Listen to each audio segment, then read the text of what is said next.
Before we get to news here at home, we want to take you live to New York City, where New York Governor Andrew Cuomo reacting to a AG report which found he sexually harassed multiple women. Let's take a listen in. Directly from me that I never touched anyone inappropriately or made inappropriate sexual advances. I am 63 years old. I've lived my entire adult life in public view. That is just not who I am, and that's not who I have ever been. There is one complaint that has been made that bothered me most. That was a complaint made by a young woman, Charlotte Bennett, who worked in my office. And it's important to me that you fully understand the situation. Charlotte worked in my office last year as an assistant. She was smart, talented, and eager to learn. She identified herself to me as a survivor of sexual assault. She said that she came to work in my administration because of all the progress we had made in fighting sexual assault. She talked about the personal trauma that she endured and how she was handling it. I could see how it had affected her. I could see her pain. People now ask me, why was I even talking to this young woman if I knew she was dealing with such issues? Why did I even engage with her? That is the obvious and fair question, and one I have thought a lot about. The truth is that her story resonated deeply with me. I had heard the same story before, with the same ugliness, the same injustice, the same damage. Not only had I heard the story before, I had lived with the story before. My own family member is a survivor of sexual assault in high school. I have watched her live and suffer with the trauma. I would do anything to make it go away for her. But it never really goes away.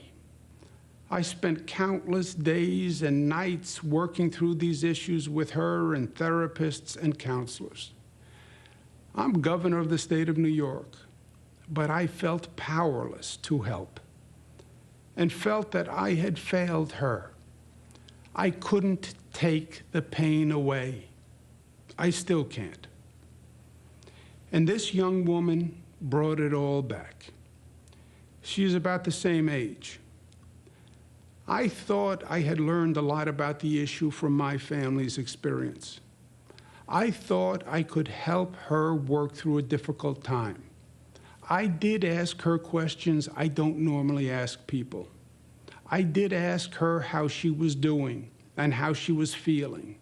And I did ask questions to try to see if she had positive, supportive dating relationships. I know too well the manifestations of sexual assault trauma and the damage that it can do in the aftermath. I was trying to make sure she was working her way through it the best she could. I thought I had learned enough and had enough personal experience to help her. But I was wrong. I have heard Charlotte and her lawyer, and I understand what they are saying. But they read into comments that I made and draw inferences that I never meant. They ascribe motives I never had. And simply put, they heard things that I just didn't say. Charlotte, I want you to know that I am truly and deeply sorry. I brought my personal experience into the workplace, and I shouldn't have done that. I was trying to help. Obviously, I didn't. I am even more sorry that I further complicated the situation. My goal was the exact opposite. I wish nothing but good for you and for all survivors of sexual assault. There is another complaint I want to address from a woman in my office who said that I groped her in my home office. Let me be clear, that never happened. She wants anonymity, and I respect that. So I am limited but what I can say.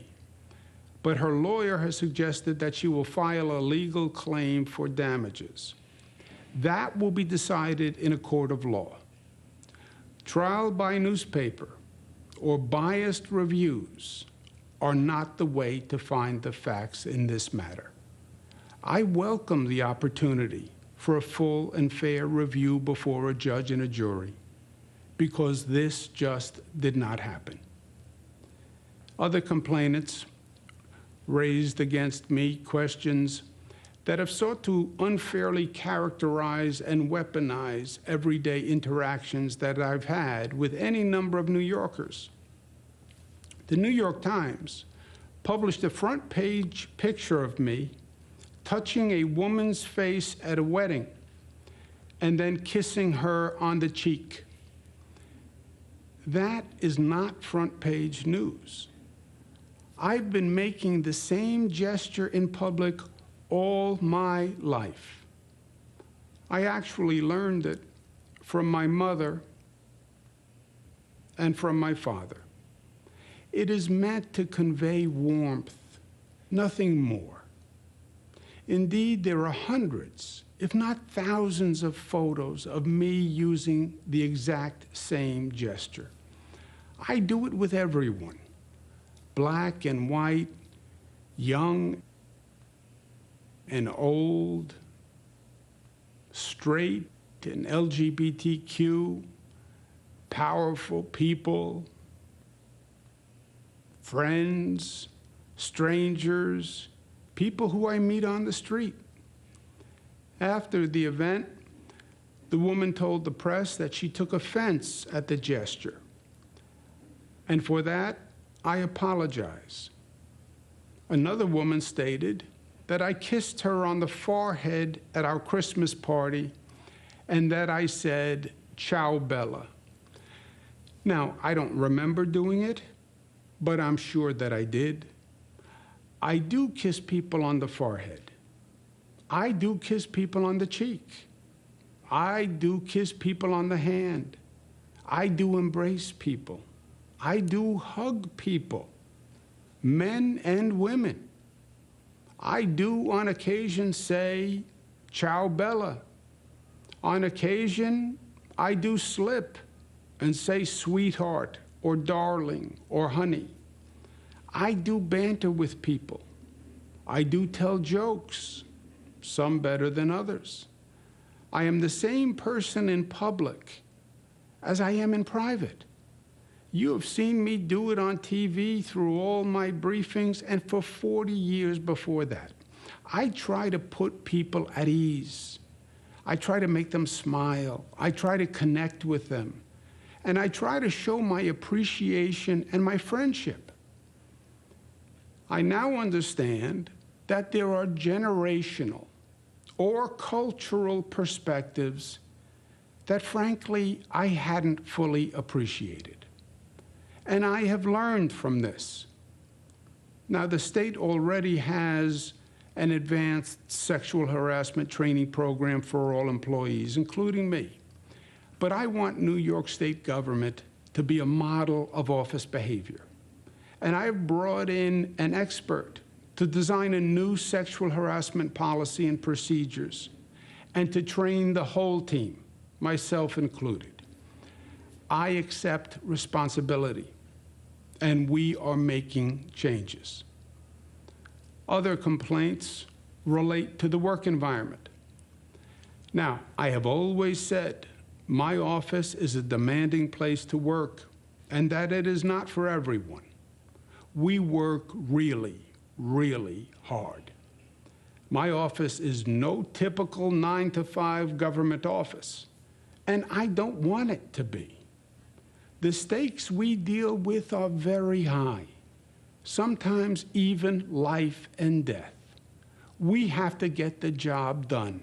I promised you that I would, and I will. But now, a number of complaints target female managers, which smacks to me of a double standard. First, When have you ever seen male managers maligned and villainized for working long hours or holding people accountable or for being tough? A strong male manager is respected and rewarded, but a strong female manager is ridiculed and stereotyped. It is a double standard. It is sexist, and it must be challenged. Also, remember where we are. Today, we are living in a superheated, if not toxic, political environment. That shouldn't be lost on anyone. Politics and bias are interwoven throughout every aspect of this situation. One would be naive to think otherwise, and New Yorkers are not naive. I understand these dynamics. My father used to say, God rest his soul, that politics is an ugly business. As usual, he was right. But for my father and for me, it's worth it, because despite it all, at the end of the day, we get good things done for people. And that is what really matters. And for those who are using this moment to score political points or seek publicity or personal gain, I say they actually discredit the legitimate sexual harassment victims that the law was designed to protect. My last point is this. I say to my daughters all the time that as complicated as life gets is as simple as life is. My job is not about me. My job is about you. What matters to me at the end of the day is getting the most done I can for you. And that is what I do every day. And I will not be distracted from that job. We have a lot to do. We still have to manage the COVID beast. It is not dead yet. It's not over. We then have to reopen and reimagine our state, because our future is going to be what we make it. I know we can do these things because I know the strength and the character of New Yorkers. Look at the progress we made on COVID. It is amazing. We went from the highest infection rate in the country to one of the lowest infection rates in the country. Nobody thought that we could do it, but New Yorkers did it. That shows that there's nothing that we can't do when we work together. Together as one community, as one family, as New Yorkers. We will. Thank you.